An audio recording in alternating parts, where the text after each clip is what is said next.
Communist Party had built a strong presence in Italy, and the new agency feared the leftists might win the free elections. Here we go. Everything we've been lecturing on right here in this documentary. This is getting into the Gladio operation, and I don't think they name it, but that's what he's talking about. This is what we've been covering.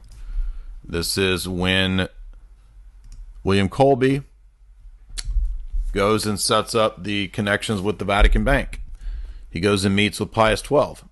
Pius XII, in fact, before he's the head of the CIA during the Vietnam and running the Phoenix program, William Colby is setting up this Vatican Bank operation where they're funneling the money, millions of dollars, directly into the Vatican Bank, which then the Vatican is beholden to the CIA, which is exactly what Wim Hof's book is about, in part.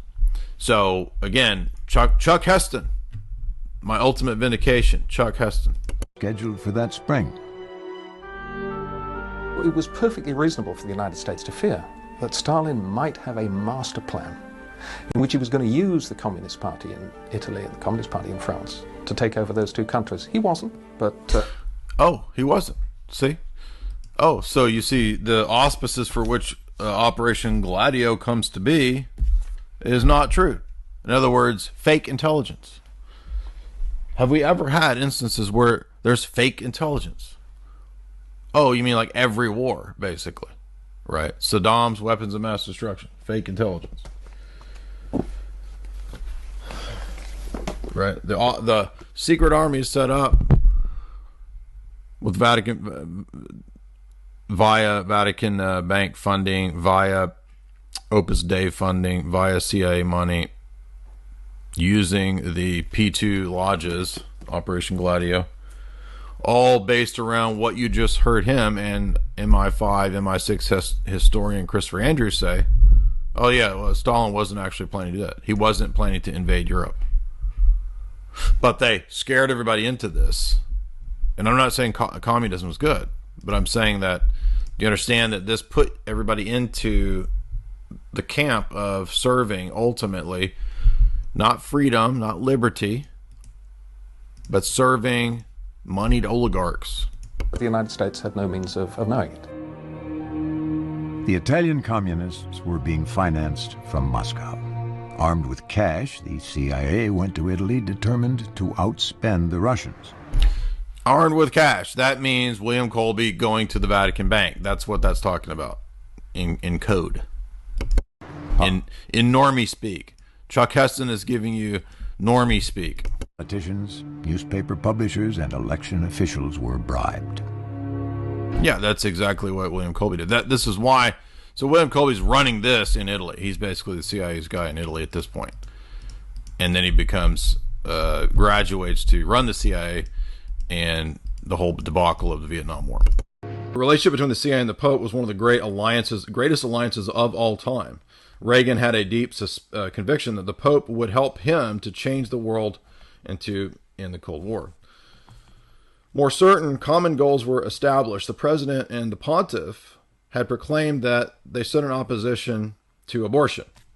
That's a good thing. Although, does it really make sense to support UNESCO, a organization founded to promote abortion, but which the papacy had done for many years? That doesn't make sense to me, but maybe there's double speak involved. The United States blocked millions of dollars of aid to countries that ran family planning programs, although the Pope publicly says he likes UNESCO. The Pope, through his purposeful silence, supported all of the U.S. military policies, including support for NATO. By the way, it's not just silence. So you'll notice that Gordon Thomas's analysis was that the Reagan NATO operations that the Pope was silent about. He wasn't just silent about them. In fact, we're going to see that the papacy and the Vatican Bank played a key role. If you especially if you look into the character of Archbishop Marcinkus in being the another one of the BCCI type banks that funneled this kind of money and had organized crime and cocaine money all being the Pope got a cut of all this, according to Catholics, not me. And notice Gordon Thomas is going to back up one of the claims of Paul Williams. John Paul thus was silent on the operations of NATO and the U.S. military due to this special relationship, including supplies that NATO sent to NATO supplying cruise missiles. The CIA regularly bugged the phones of bishops and priests throughout Central America and the Vatican, according to Williams. Part of this was about the advancement of liberation theology and and any priests or bishops who opposed death squads and U.S.-backed forces in Nicaragua and El Salvador. The phone transcripts formed part of the Pope's Friday briefing for the Rome CIA station chiefs.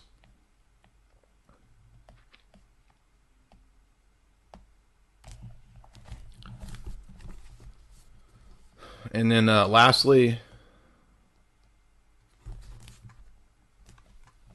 this also brings in Alexander Haig, Colonel Oliver North, who were funneling the BCCI, the drug money and whatnot, to support the Contras and all that. So he mentions that, which is all well known. I don't think we have to go into that. Surely everybody knows about that stuff.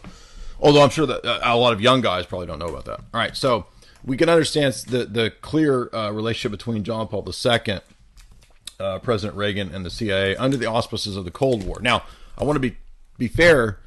So I'm not saying that the entire institution of the Roman Catholic Church was evil and bad and all the people and all the bishops were corrupt. That's not the point. The point is that from the vantage point of geopolitical power, as has always been the case on the part of the state, this has happened in the Orthodox world as too, in the history of the church too, especially the iconoclasm councils and the emperors that were iconoclasts. They wanted to turn the church iconoclast for geopolitical purposes. It wasn't just theology. Okay, not everybody's a theology spurg. Guys, I know a lot of theology nerds out there can't fathom that, but for a lot of the people involved in being billionaires and running banks, they don't care anything about theology. They could care less about the filioque, about any of that. They care about these institutions as tools, as soft power, as potential NGOs. The CIA's program of doctrinal warfare was to recruit all the churches in America, Protestant as well, Orthodox as well, to be a part of this soft power extension of Americanism. So Vatican II was amenable to the Americanist project, particularly the Four Freedoms, particularly Woodrow Wilson, FDR, all of those projects of Americanism are part and parcel with religious liberty, religious freedom, because that's part and parcel with economic liberalism, neoliberalism. You see, they go together. It's the thesis of Wim Hof. And because it wasn't really Reagan that was running these things, if you remember when Reagan stepped out of line, what happened to Ronald Reagan? Oh, he gets a bullet in his arm or whatever, right? Why was that? Because Ronald Reagan started talking about the Trilateral Commission and the CFR. And you're going to listen to what Paul Williams says about that. Trilateral Commission and CFR. That's who is running these things and running the shutting down of the Cold War, according to Malachi Martin in his gigantic treatise, the Malta meeting. The ending of the Cold War on a geopolitical level, not just the wall falling as a symbolic action, right? Now, there's a special meeting arranged by George Bush Sr., John Paul II, and Gorbachev, right? And this is covered at length in this propaganda book, Keys of This Blood, which is, Malachi Martin is basically just doing the CIA line. That's it. That's what this book is. But this book is useful, even though it's propaganda, because it goes along very well with Tragedy and Hope, right? So in my view, Malachi Martin is not a real trad cat. So let's listen to some more of what Paul Williams says, and you're going to notice that Gladio is the key puzzle piece for understanding how the Vatican Bank was brought into this giant money laundering operation. Now, we played a lot of this yesterday. We're not going to play this whole interview, but there's some really key details in the second half of this. He goes on to talk about, so Gladio was the mastermind of James Jesus Angleton and Ellen Dulles. They were also, now Dulles was famous because he did want to use a lot of the fascists that were holdovers as these stay-behind units. There were hundreds of stay-behind units, and throughout the succeeding decades, between Allen Dulles and James Jesus Angleton, they were able to train hundreds of units with 20 to 50 soldiers, sleeper cells, stay-behind units, who were engaged in 1,500 fake flag operations, according to Catholic author Paul Williams. The OSS needed money for a lot of these operations, and so this is where they were allied with organized crime figures, particularly Lucky Luciano, Don Callo, Vito Genovese, Santos Trafficante, and the main figure here is Lucky Luciano. This is why, as you heard me cover in my mafia lectures, there was the usage of the Sicilian mafia to bring in heroin. Heroin is the third most valuable asset market in the world. So the heroin trade, the opium trade, the drug trade, the crack and cocaine trade as well, is all connected to these banks on an international level. And all of that has come out in mainstream news in the last 10 years. So why is it this way? Well, for black operations, you can't typically go to to Congress to ask for money. Congress, will you give us money for black operations and fake flag operations? No. Oh, okay, thank you. We'll do that with black markets and black market funding. And everybody knows this. This is like not even hidden anymore. It's all famous stuff. This is because you need liquid cash for these kinds of under-the-table operations. Thus, the perfect organizations to fulfill this role would be organized crime and the mafia. And the way this worked was they would get a cut, and then the CIA and the deep state would get a cut. There you go. Heroin, as we said, is the third most valuable asset in the world. And so by 1947, the focus of this trafficking became Italy. That's what you've heard me talk about in the mob lectures. That's also mainline organized crime history. Selwyn Robb's book talks about this.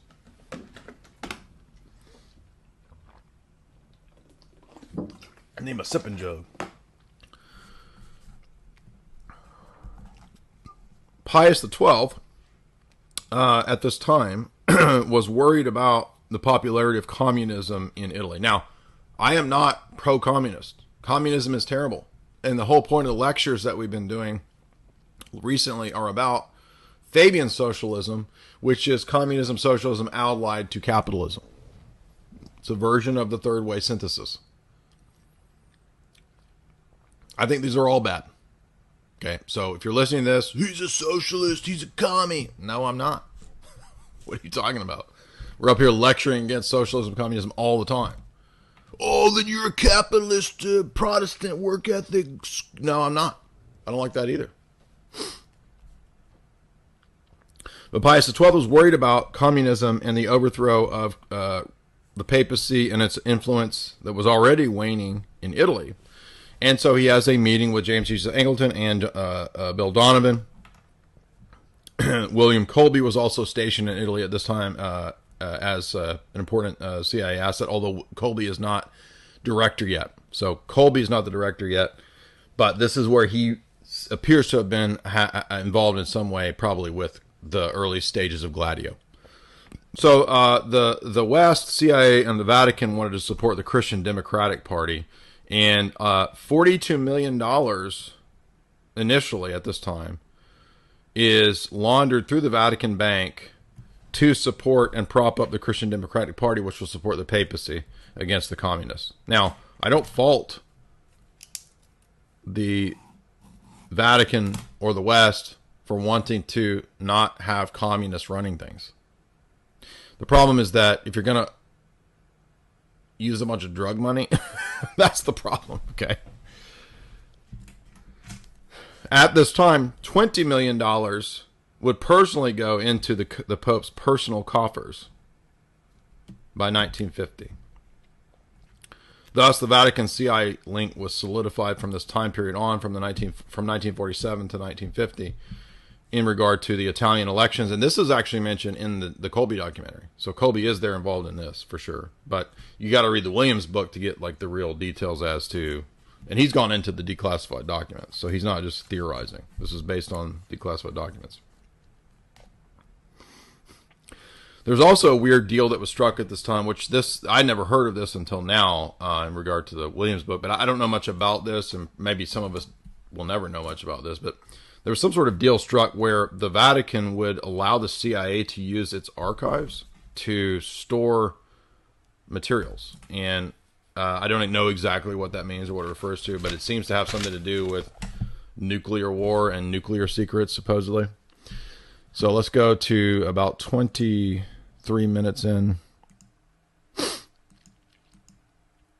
And Williams is going to talk about some important stuff that you just heard me mention. Of nuclear weapons. All housed at the Vatican. This is it. So, yeah, I mean, the relationship there became very, very, very, very close. And the CIA, as a matter of fact, began to bug the Vatican and to really rig the papal... and you just heard Gordon Thomas say the exact same thing. Conclaves to elect the Pope. The CIA is bugging and influencing the conclaves. Did you hear that? Now, I'm not interested in any set deprivationist theories and there's a secret pope and that we don't know about, but he's hiding away because he could, all this stupid stuff.